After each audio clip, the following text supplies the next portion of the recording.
विठा देखिला डोळा बाई येवो बाई येवो. सगळे शब्द स्त्रियांना नटलेले आहेत, भक्तीने चिंब भिजलेले आहेत, ममत्वाने चिंब भिजलेले आहेत. आणि विरहिणी प्रकारात मोडणारे सगळे अभंग आहेत. आणि आजचाही अभंग विरहिणी प्रकारातच मोडलेला आहे. काय म्हणतात आजच्या अभंगातून? भगवंताबरोबर भांडण करतात. ते भांडण म्हणजे काट्याकुरड्याचं नाही, लढीवाळपणे. लढीवाळपणे लेकराचं आईचं जे भांडण असतं ना, ते भांडण.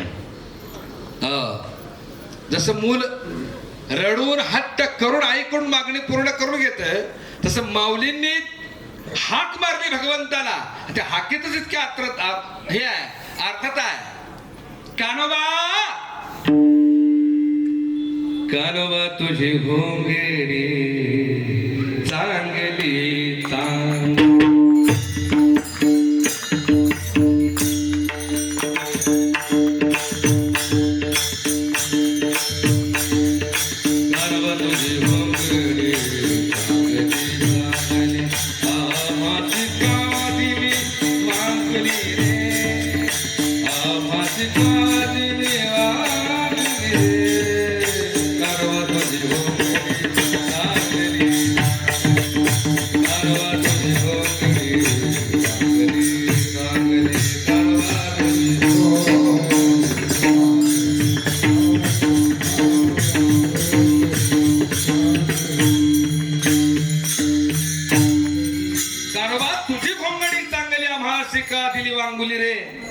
स्वगत सचिदानंद रूपे मिळवून शुद्ध सत्व गुणे विणली रे.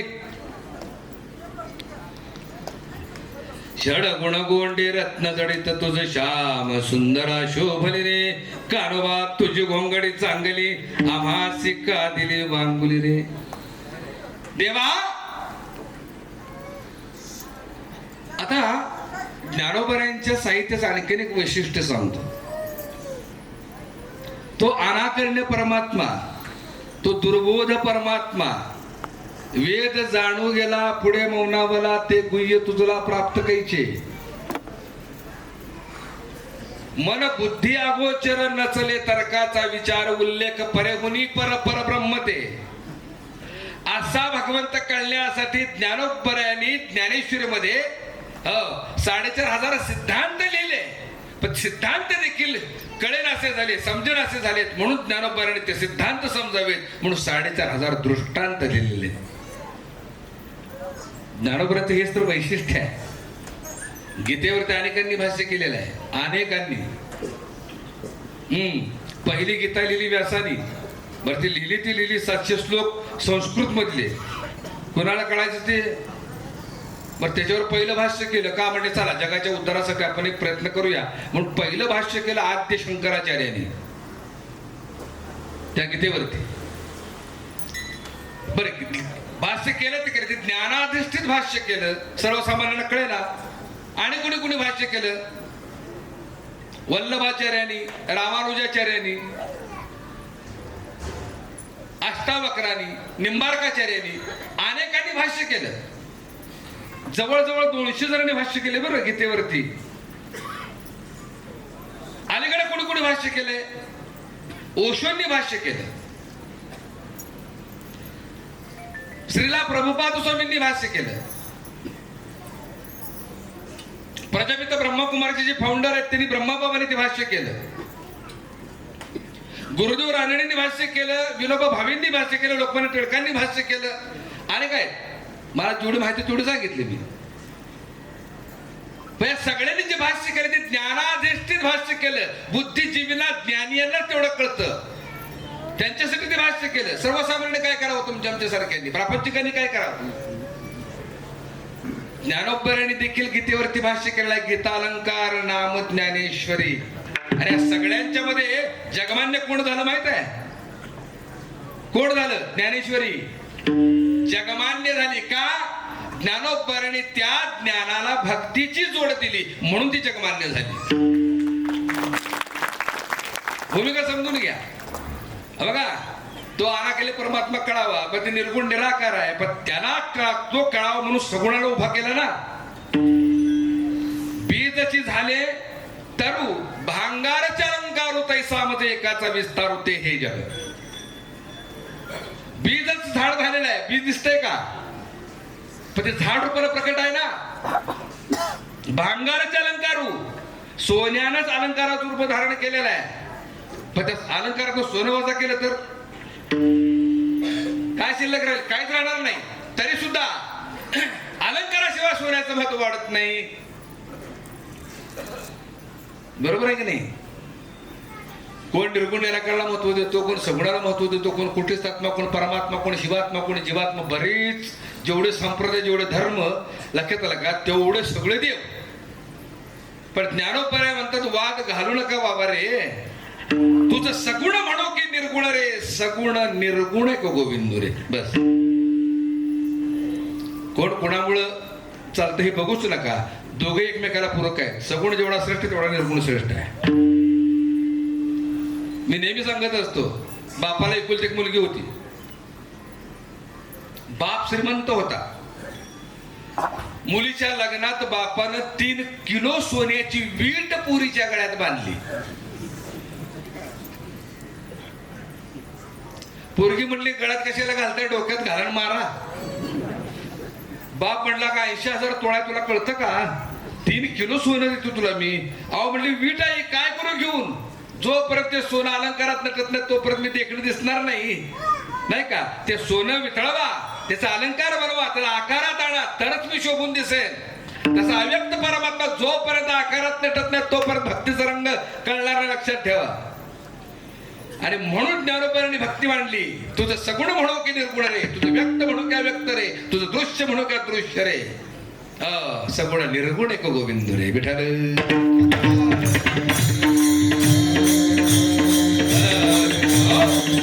म्हणून ज्ञानोबाने आजच्या अभंगामध्ये त्या परमात्म्याचं स्वरूप कळण्यासाठी एक वस्त्र दृष्टांत म्हणून घेतलेलं. एक वस्त्र, त्या वस्त्राचं नाव काय आहे?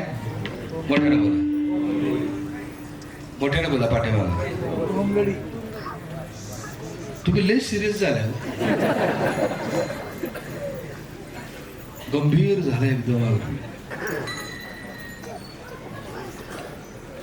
काय झाले, मला ती सासू सुनेची गोष्टी सांगायला येत नाही. बेवड्याच्या कथा, भावबंदकी, राजकारण ह्याच्यावर मला बोलताच येत नाही. मग त्यामुळं माझं दुखणं तुम्हाला सांगू, मला एकदाच बोलवतात, परत बोलवतच नाही. हे म्हणले पिढा नको बोलवू नका, हे हसवत नाही काय नाही, कशाला बोलवत ह्याला? मला नाहीच, म्हणजे ह्या संत साहित्या पलीकडे मला काय बोलताच येत नाही. आणि बोलायला पाहिजे का? खरं सांगा, बोलायला पाहिजे. व्हॉट्सअपची जोक नाही का, ते कमरेखालची विनोद, काय उपयोग आहे?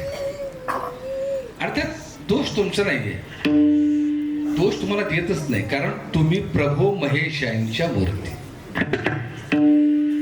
ज्ञानोबरांच्या दृष्टीनं तुम्ही प्रत्यक्ष परब्रह्माच्या अवतारात, परब्रह्म रूपात. पण ज्यावेळेला आयोजक आम्हाला हळूच कानात येऊन सांगतात, महाराज लय खोला शिरू नका, जरा हसवा. म्हणजे ही कॉमेडियन वगैरे जी बोलणारी मंडळी आहेत की नाही, ती मूर्खे ते आयोजक आहेत. त्यांना बाजूला घेऊन फटकलं पाहिजे. दोष तुमचा नाहीये, दोष म्हणजे तुम्ही ज्याला आणतील त्याला तुम्ही ऐकताच. लक्षात आलं का? पण आयोजकच बरोबर कॉमेडियन बोलवतो आणि हसवायला आमच्याकडून अपेक्षा ठेवतो, हे खूप चुकीचं आहे. आणि म्हणून आता कान साफ करायची पाळलेली आमच्यावर. कानावर जे वेगवेगळे पडले ना आतापर्यंत, लक्षात आलं का? बरं आम्ही बी का कॉमेडी करतो माहिती का? पुढल्या वर्षीच तारीख मिळावी म्हणून. मी परखड बोलणार आहे आणि मी थोडासा विद्रोही आहे, स्पष्ट सांगतो. मला परवा अगर बोलवू नका, पण जे तुमच्या आयुष्यातले 2 तास आहेत ते अनमोल आहेत, खूप अनमोल आहेत. आणि त्याची जर आम्ही हसून माती केली तर उपयोग काय? आमच्यासारखा पापी जगात दुसरा कोणी नाही, लक्षात ठेवा. असंच मी एका ठिकाणी माया तत्व आणि परब्रह्म तत्वावर बोलत होतो. मला याच्यापुढे काय बोलताच येत नाही. माया तत्व हे भ्रम आहे आणि परब्रह्म तत्व हे सत्य आहे. जसं आभाळ आल्यावर सूर्य झाकला जातो, लक्षात आला का? पण तो सूर्य का झाकलाय? आभाळामुळे झाकलाय. पण आभाळ ज्यावेळेला बाजूला होतो त्यावेळेला सूर्य लक्ष दिसतो आम्हाला. म्हणजे सूर्य सत्य आहे, पण आभाळाचं भ्रम अडवाल्यामुळं ते दिसत नाही. तसं विषय चालला होता, सत्य म्हणजे काय आणि भ्रम म्हणजे काय. आता तुम्ही जसं गंभीर बसले का नाही, तशी सगळी गंभीर बसली, तशी मोठं डोळं करून माझ्याकडे बघत होती. मी म्हणलं बाबा एवढं छान कीर्तन चाललंय, सत्य म्हणजे काय भ्रम म्हणजे काय जरा सांगता का? एक नाही दोन नाही. मी घाबरलो. मग काय झाले, काय काय कळलं. म्हणलं सांगा कुणीतरी, एवढं 2 तास झाले कीर्तन चालले, सत्य म्हणजे काय भ्रम म्हणजे काय सांगा. बऱ्याच वेळाने एकाने हात वर केला. म्हणले महाराज मी सांगू का? मला एवढा आनंद झाला. म्हणले 1000त 1 तरी माझं कीर्तन कळणारा श्रोता आहे. मला आनंद झाला. त्याला म्हटलं बाबा रे सांग, सत्य म्हणजे काय भ्रम म्हणजे काय सांग. तो म्हटला महाराज तुम्ही सांगताही सगळं सत्य आहे, पण तुम्ही सांगितलेलं आम्हाला कळले असं जे तुम्हाला वाटते तो तुमचा भ्रम आहे. ज्या अर्थी एवढ्या गोड हसल्या त्या अर्थी मी भ्रमातच आहे का काय असं वाटायला. अवघड झालं. मी भ्रमात नाही ना, कळतं ना कीर्तन. विनोद असावा की, पण त्याला सात्विक झाला असावे नाही का. तो अव्यक्त अनाकर्ण्य परमात्मा हो, योगिया दुर्लभ. योग्या दुर्लभचा अर्थ काय? जो योग्यांना सापडला नाही. लक्षात आला का? असा कळण्यासाठी भगवंतांनी एवढा देव सोपा करून सांगितला, करतळी आवळे. पण उदाहरण त्या भगवंताच्या स्वरूपाचं लक्षण कळावं म्हणून उदाहरण कशाचं दिलं तर घोंगडीचं दिलं. कानोबा तुझी घोंगडी चांगली आम्हासी का दिली वांगुली रे. आत्ता अभंगावर आलो आणि अभंग बी आहे एवढा मोठा. आता तो कसा सोडवायचा? वाजले किती? 5 वाजले. 5:15 कीर्तन बंद करायला पाहिजे. बरोबर आहे ना? किती वाजेपर्यंत? मला काय 8 म्हटलं तरी चालतं, काय प्रॉब्लेम नाही. पण पुढचं तुमच्या कार्यक्रमाचं नियोजन आहे ते बघा. प्रयत्न करतो.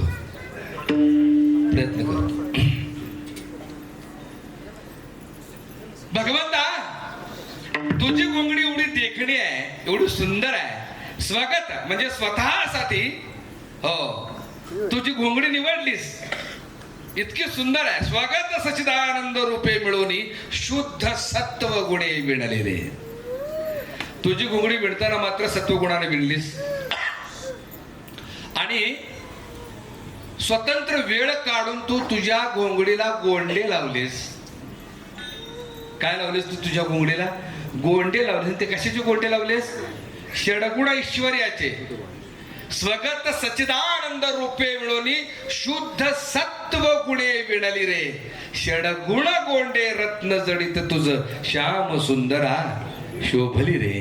षडगुण ऐश्वर्य म्हणजे यश, श्री, औदार्य, सामर्थ्य, ज्ञान आणि वैराग्य. हे षडगुण ऐश्वर्याचे गोंडे भगवंता तुझ्या घोंगडीला लावले, तुझ्या स्वरूपाला लावले. दानव बऱ्याच स्वरूपाचं वर्णन करतात परमात्म्याच्या. कानोबा तुझ्या घोंगडीची फॅक्टरी एवढी देखणी आहे, एवढी सुंदर आहे, एवढी आनंदमय आहे, एवढी शांत आहे नाही का. सच्चिदानंद रूप आहे रे तुझी घोंगडीची फॅक्टरी. काय सांगावं. मान्य आहे घोंगडीच्या फॅक्टरीचाच मालक तू आहेस नाही का, पण आम्हाला देताना तुझा भाव का केलायस. तुझी घोंगडी मात्र आनंदाने नटलेली, अखंड, विस्तृत, व्यापक आणि एवढी मोठी आहे कारण तुझ्या घोंगडीचं माप काढणारा टेलरच अजून जन्माला आला नाही. अनेकांनी माप काढली पण सापडला नाही तो, कारण घोंगडीच केवढी मोठी आहे.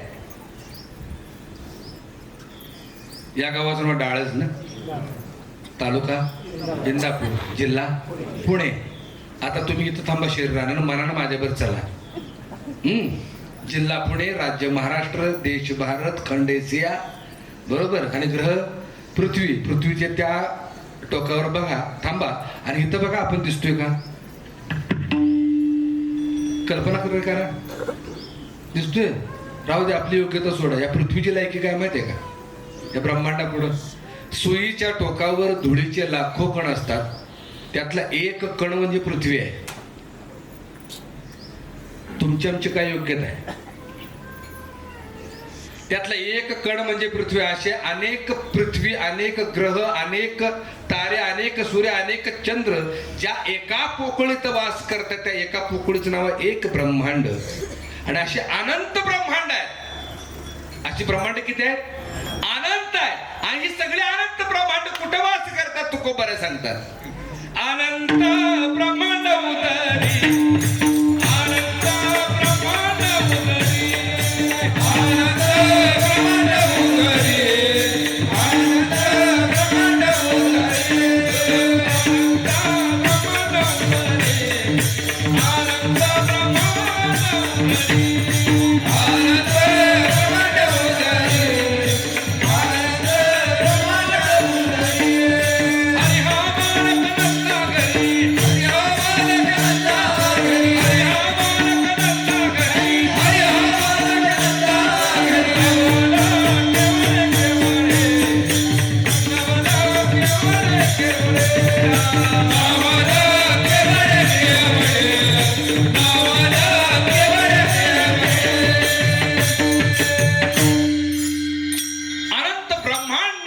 अनंत मला भगवंताच्या घोंगडीचं माप सांगायचं आहे.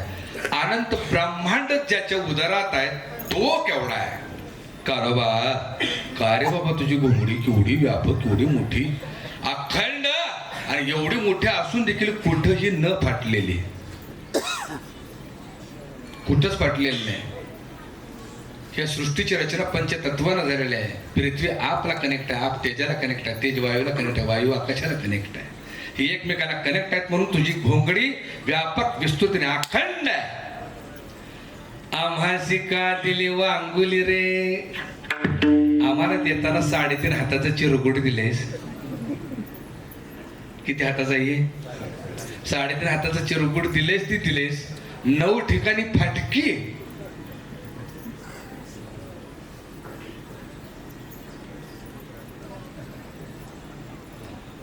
बाबांची गुडघे दुखतात.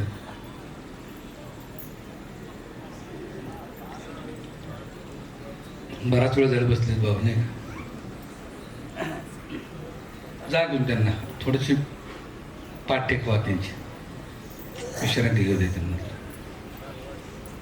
विठाल विठाल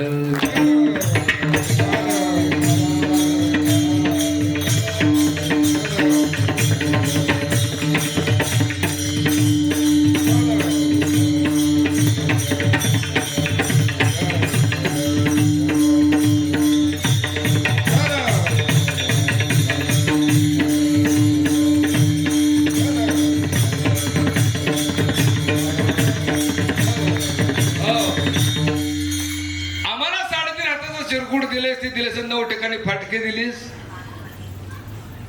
बर, तुझी घोंगडीची फॅक्टरी इतकी देखणी, इतकी सुंदर आहे. आम्हाला जी घोंगडी दिलीस तिची फॅक्टरीची इतकी घाणेरडी आहे. माहिती का फॅक्टरी या घोंगडीची? या घोंगडीच्या फॅक्टरीचं वर्णन संतांनी केले बघा. काय सांगू मी गर्भीच्या यात, काय सांगू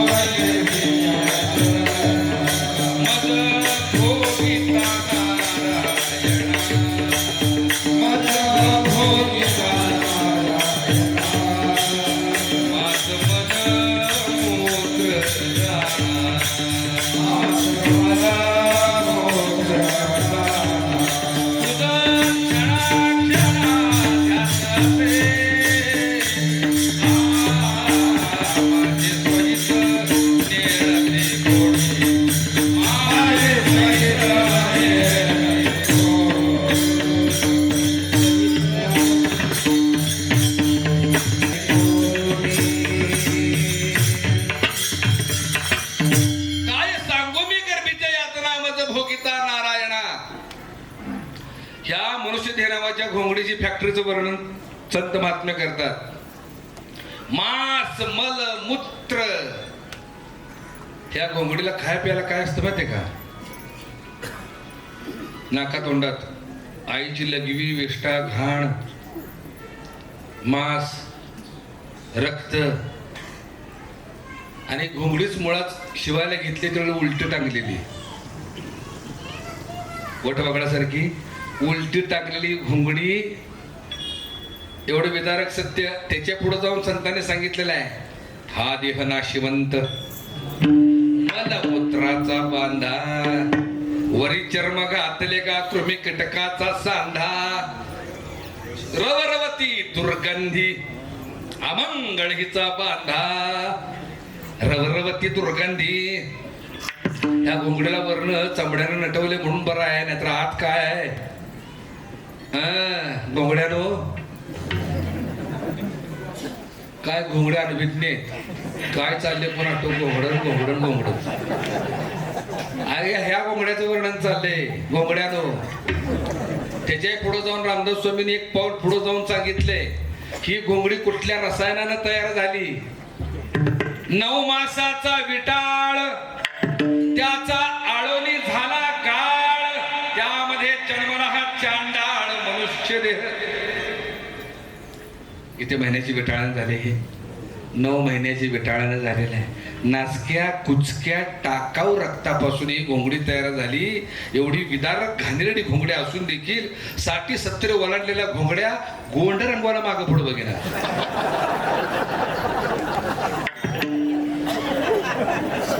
पटलं घोंगड्याला? घोंगड्यानो गोंड रंगवाल र, पण त्या घोंगडीला सुरकुत्या पडल्या त्याचं काय? का ते सुरकुत्या इस्त्री करून भेटणार आहे? हा वय झालेल्या घोंगड्यात का नाही लय तरुण दिसायचा प्रयत्न करायचा, पण सुरकुत्याचं काय? कानोबा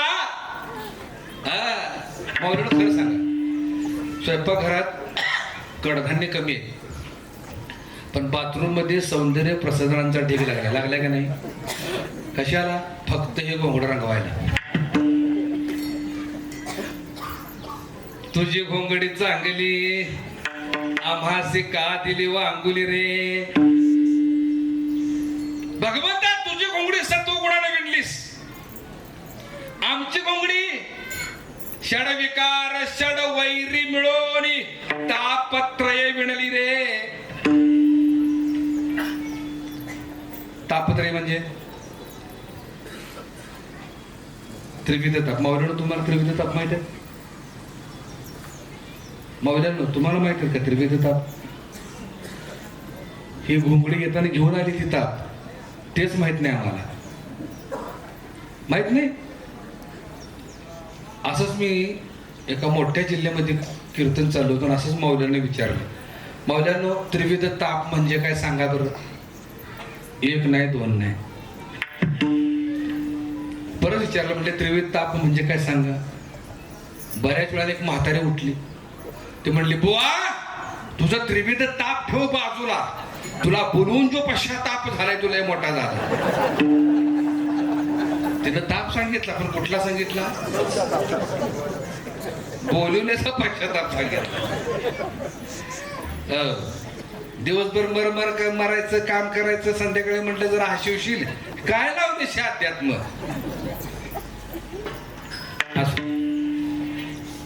त्रिविध ताप. आपली जी घोंगडी आहे ना ही 3 तापाने विणलेली आहे. आदिदैविक, आदिभौतिक आणि आध्यात्मिक 3 ताप सांगून सेवेला मी पूर्ण विराम देतो. आदिदैविक ताप म्हणजे काय? पूर्वजन्मी पाप केले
जन्मी पाप केले ते हे भविस्तारिले. म्हणजे काय हो, जन्माला येतानाच व्यंग आणि दुःख आणि भोग घेऊन जन्माला येणं त्याला आधी दैविक ताप म्हणतात.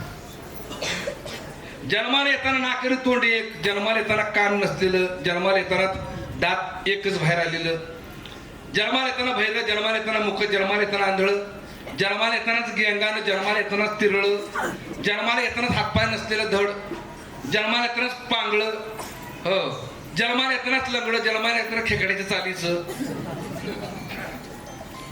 पण जन्माला येतानाच काय मंडळ शुद्ध मंडळ प्रश्न असा निर्माण होईल, कर्म केल्याशिवाय भोग ठरत नाही आणि भोगाशिवाय पाप म्हणजे ठरत नाही.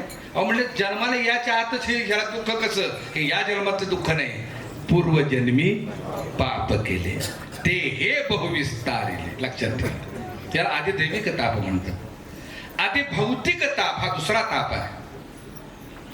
दासबोधामध्ये त्रिविध ताप लक्षण इतकं सुंदर सांगितलेलं आहे, जरूर वाचा. आधी भौतिक ताप म्हणजे भौतिक स्वरूपातून होणारा त्रास, त्याला आधी भौतिक ताप म्हणतात. म्हणजे दुसऱ्याकडून होणारा तापाला.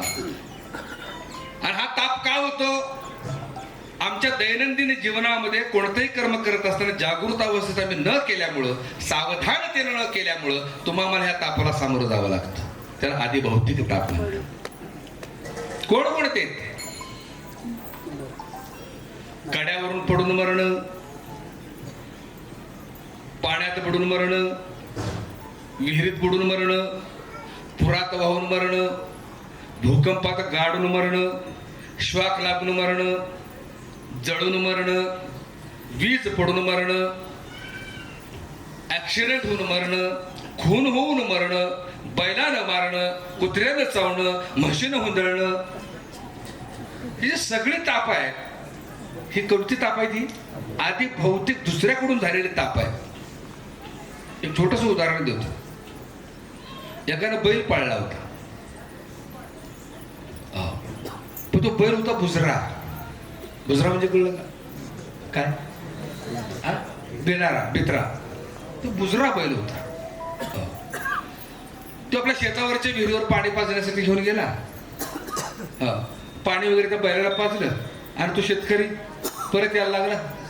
त्याला जुना मित्र भेटला, शिरपा एकटा आला नव्हता, तो बी त्याच्या म्हशी घेऊन चरायला आला होता. पण त्याच्या म्हशी चरव तुझ्या झोडपाच्या आडाला, त्यामुळे म्हशी दिसल्या नाहीत. शिरपा एकटा दिसला, त्याने हाक मारली, शिरपा तंबाखू आहे का? शिरपा म्हणला आहे. दोघ जण एकत्र आली, तंबाखू पार्टी सुरू झाली. शो म्हटला तर बैल कुठं बांधू दुसरीकडं, म्हणून त्या बैलाचं दूध दाव गुंडाळ हाताला. बैलाचं दाव कुठं गुंडाळलं, हाताला गुंडाळलं. तंबाखू पार्टी सुरू झाली आणि थोड्या वेळाने शिरपाची म्हस झुडपाच्या आडाने हॉक करून बाहेर आली.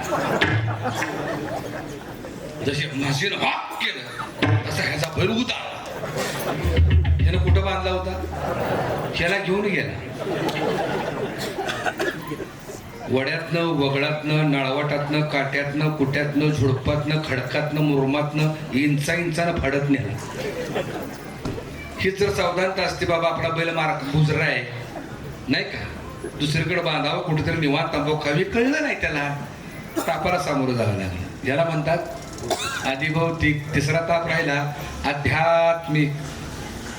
आध्यात्मिक ताप म्हणजे काय, आतून होणारे आजार, आतून होणारे ताप, आतून होणारे त्रास, त्याला आध्यात्मिक ताप म्हणतात. ते का होतात, सगळ्यात महत्वाचं कारण आहे ही चाडगी जीभ. हिच्यावर कंट्रोल नसलं ह्या सगळ्या तापाला सामोरं जावं लागतं. वल सुक, गरगरीत, रसरसीत, झणझणीत, चमचमीत, पांढरा तांबडा नाही का, त्या काट तो पाठ कट भुरक मार खाताय, निस्तरायला लागतं. लय वाईट. कुठले कुठले माहिती आहे का आजार, आध्यात्मिक ताप, हागवण, ढांडाळी, वांती, उलटी, खरूज, नायटा, गजकरण, पटकी, फोड, पिलीक, खोपऱ्या, मांजऱ्या, तिडीक, आकडी, वारफड, नारू, हत्तीपाय, करपा ढेकर, आंबा ढेकर, काय काय सांगू, गॅस, पित्त, आम्लपित्त, काय काय सांगू, मुतखडा. मुतखडा माहित आहे? लय बेकार, लय वाईट. घर बघत नाही, दार बघत नाही, बाजार बघत नाही, चौक बघत नाही, इष्टी बघत नाही, काय बघत नाही, कुठं बी गडाबडा लोळायला होत. काय करावं सुचतच नाही. इतक्या वेदना वाईट. मावल्यानो, प्रसूतीच्या वेदना परवडल्या, पण त्या खड्याच्या वेदना वाईट. हो, तुम्ही प्रसूतीची वेदना सहन तरी कराल का? पोटी संतान जन्माला येणार आहे त्याचा आनंद असतो. खडा जन्माला घालून कुठला आनंद मिळणार? तो अनमोला म्हणून अंगठीत घालायचा आहे का नवसाच आहे म्हणून बारसं घालायचं? त्याचं काय उपयोग? काय बिनकामाचं गडाबडा लोळायचं. मौलीनो, तुम्ही दवाखान्यात जाता, गरोदरपणे सोनोग्राफी वगैरे करता, डॉक्टर आनंदाची बातमी देतात, हा काय चिंता करू नका, बाळा सुदृढ आहे. तसं जर खडा चेक करायला गेलो, डॉक्टर जर म्हटला खडा सुदृढ आहे,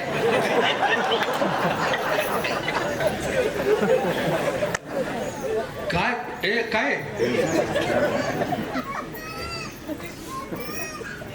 काय करायचं? आता हसायला मजा येते. ज्याला झालाय त्याला विचारा. अरे एवढा पोट तिडकरी मी का सांगतोय माहितीये का? मी बी त्या फेज मधनं गेलोय. लय बेकार आहे होते. आणि खरं सांगू का तुम्हाला मावल्यानो, डॉक्टर प्रसूतीची तारीख तरी देतो, खड्याच्या प्रसूतीची तारीख देत नाही. लाखानं पैसा घाला, पण ते तुमचं तुम्ही बघा कसे कधी प्रसूती करायची बघा तुमचं. मुतखडा, मुळव्यात आहे का माहित? तात्या तिरक का चालतंय?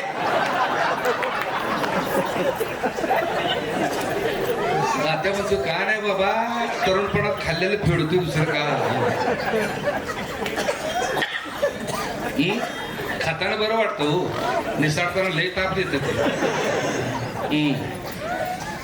काय झालं किस्सा सांगतो. मी कॉलेजला असताना, तो खूप जुना काळ होता, 25-30 वर्षापूर्वीचा काळ. मी कॉलेजला होतो त्यावेळेला फक्त इष्टीचा प्रवास, आणि घरी जाण्यासाठी म्हणून इष्टीनंच जायचं. इष्टी एकमेव वाहन असल्यामुळं गर्दी असायची जास्त, पण मी चुणचुणत होतो. गर्दीत वाट काढून घुसायचो आत आणि 2 चिडचा बाकडा धरून बसायचो. एके दिवशी काय झालं, गर्दीतनं वाट काढून आत गेलो आणि 2 सीटचा बाकडा धरून बसलो. खिडकीजवळ बसलो मी. पूर्वी कसं माहितीये का, खाल्लं लोक कोण रुमाल द्यायची, कोण मोकळी पिशवी द्यायची, कशासाठी सांगा बरं? जागा धरायला. तर मी खिडकीजवळ बसलो होतो. एक जण आला आणि त्यानं तबल्याची चुंबळ दिली. बाबा रे ठेव रे म्हणला. मी ती चुंबळ घेतली, ठेवली. मला आनंद झाला. म्हटले आपल्या बिरादरीतले दिसते तबलजी आहे, जाताना गप्पा मारायला होईल, कलाकार दिसते म्हटलं. आनंद झाला मला. हो, शेवटी ते इष्टीत म्हणजे इष्टीत चढलं, उभं राहिलं आणि बाकड्याजवळ आलं. म्हटलं रामकृष्ण हरी, काय म्हणलं आज कार्यक्रम कुठं? तो म्हटला कसला कार्यक्रम? अहो म्हटलं तुम्ही तबल जी आहे ना, चुंबळ घेऊन आलाय तबल्याची. कशाचा बाबा, आयुष्याचा तबला झाला. काय झालं? चुंबडी शिवायला बसायला येत नाही.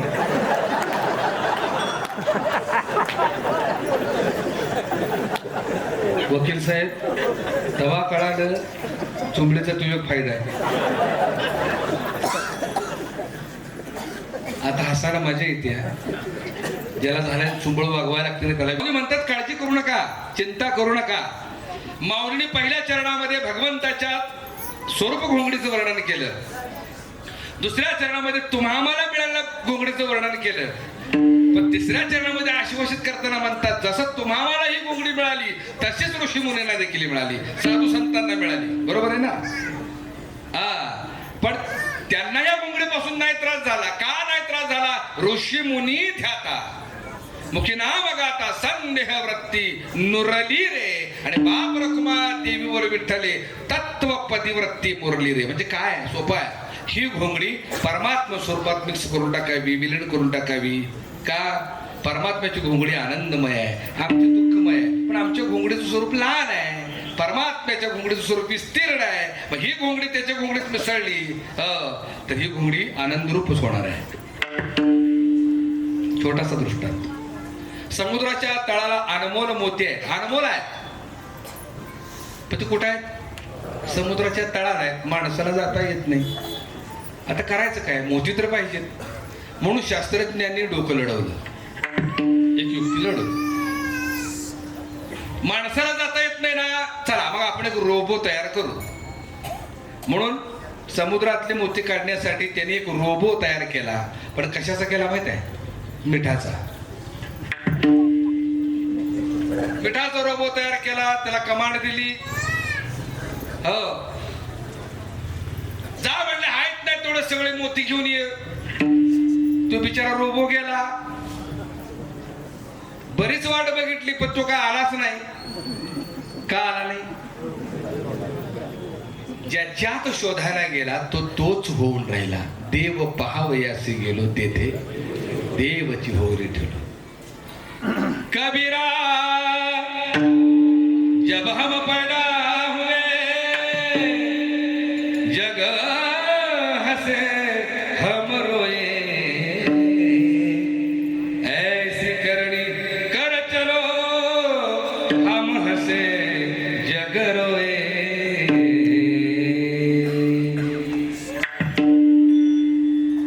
चदरिया झीनी रे झीनी,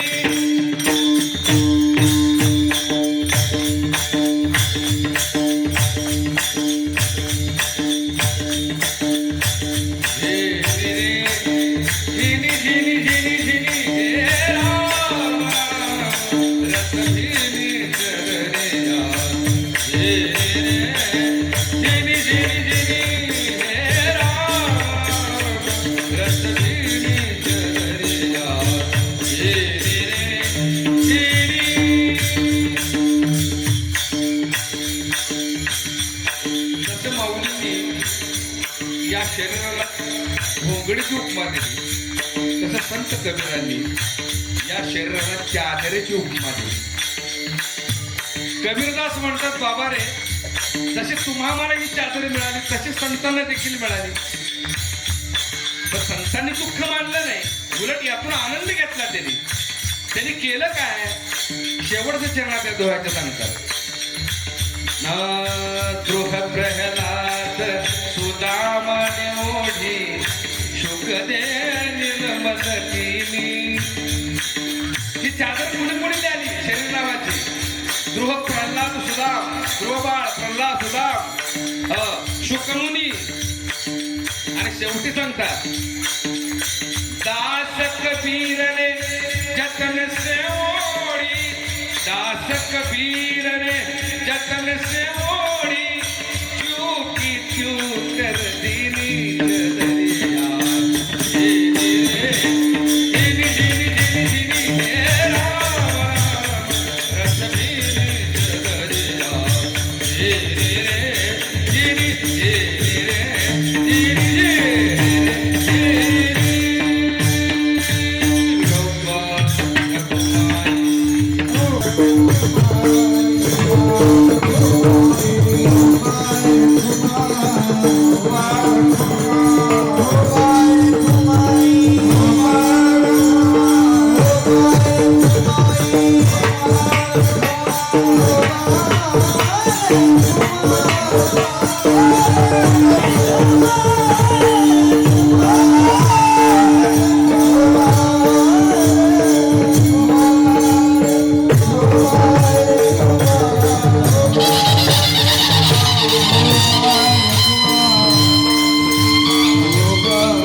कानोबा तुझी घोंगडी चांगली सेवा अर्पण करतो. अखेरीस पांडुरंगाच्या चरणी सेवा अर्पण करतो. आणि या ठिकाणी मी सेवेला पूर्ण विराम देतो. आयोजकांचे त्यांचे जे चिरंजीव असतील साहेब, ह्या थोर संत महात्म्यांची सेवा करण्याची संधी तुम्ही मला उपलब्ध करून दिली त्याबद्दल तुमचे मी ऋण व्यक्त करतो. खूप सुंदर नियोजन, खूप सुंदर भक्तिमय वातावरणामध्ये आपल्या वडिलांचे आपण या ठिकाणी अभिष्ट चिंतन सोहळा साजरा केलेला आहे. त्यांच्याबरोबर आपण असं हे बोलायचं आहे, आनंद मिळून ही ईश्वरश्रीने प्रार्थना करतो. आणि या ठिकाणी मी सेवेला पूर्ण विराम देतो. तत्पूर्वी छोटीशी भैरवी होईल. भैरवीनंतर साहेब बोलणार आहेत. त्याच्यानंतर मग कीर्तन सेवा संपन्न होईल. तानपुरा द्या.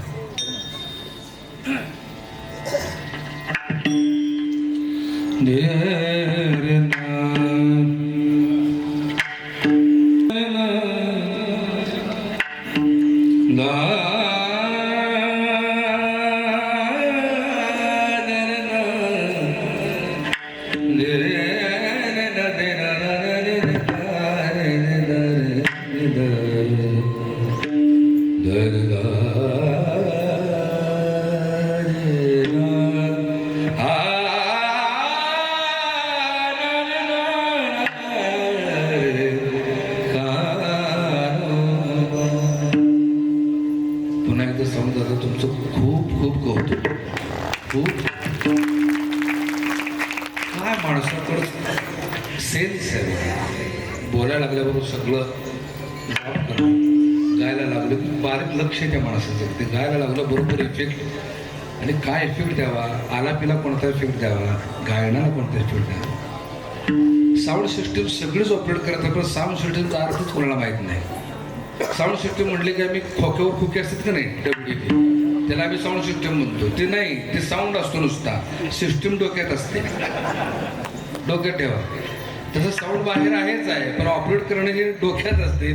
सिस्टीम त्यांच्या डोक्यात आहे. खूप सुंदर. कानोबा कानोबा कानोबा कानोबा कानोबा रे कानोबा. कानोबा कानोबा कानोबा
Bye.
सिद्धेश्वरीकडे देत माझे उरले पायी पण करविले त्याची केली कटकट वाकुडे का नीट देव जाण विठ्ठल